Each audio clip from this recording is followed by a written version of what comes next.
ये कुटिया एक महान ऋषि की है जो यहाँ कई वर्षों से अपनी पत्नी के साथ रहते हैं।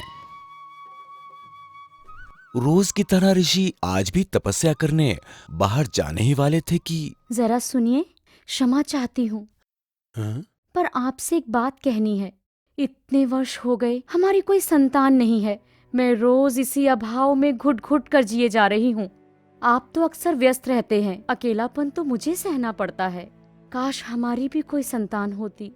मुझे संतान चाहिए, अकेलापन और नहीं सहा जाता।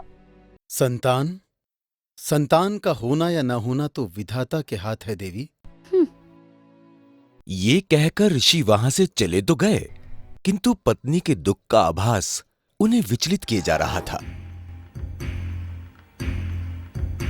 काश हमारी भी कोई संतान होती। मुझे संतान चाहिए, अकेलापन और नहीं सहा जाता। मुझे संतान चाहिए।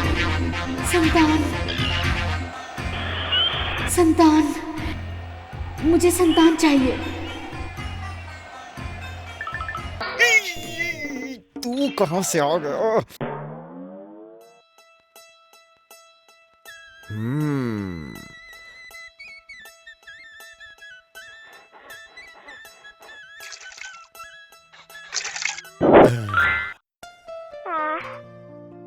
अब मेरी पत्नी का दुख दूर हो जाएगा।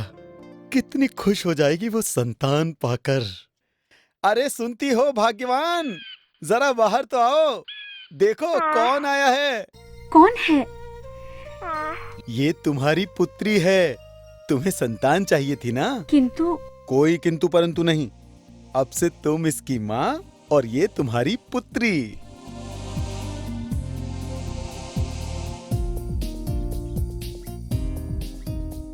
समय बीतता गया।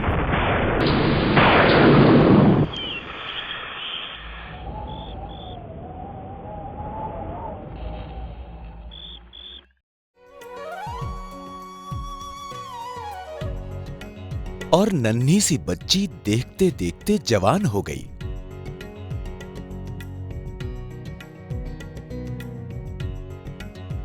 मुझे मालूम है तुम्हें अपनी बेटी की शादी की चिंता हो रही है देवी।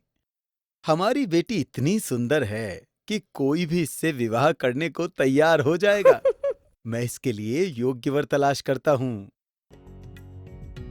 ऋषिवर निकल पड़े एक योग्य वर की तलाश में। सामने एक विशाल पर्वत दिखाई दिया। उन्होंने पर्वत से पूछा, हे पर्वतराज, क्या आप मेरी पुत्री से विवाह करेंगे? क्यों नहीं ऋषिवर, वो तो है ही इतनी सुंदर। मैं करूंगा उससे शादी। बेटी, तुम बहुत भाग्यशाली हो। जानती हो, एक विशाल पर्वत ने तुमसे शादी के लिए हाँ कर दी है। पर्वत से? नहीं, मैं नहीं करूंगी पर्वत से शादी। ऋषि फिर निकल पड़े वर की तलाश में।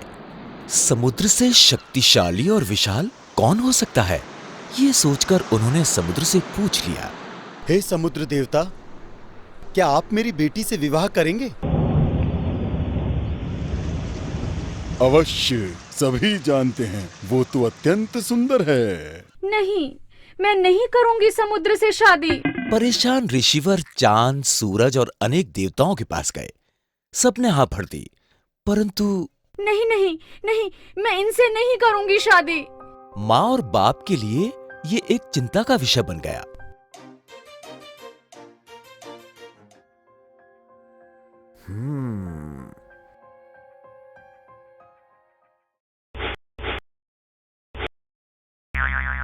मिल गया, यही होगा मेरा वर। इसी से करूंगी मैं शादी। हैं?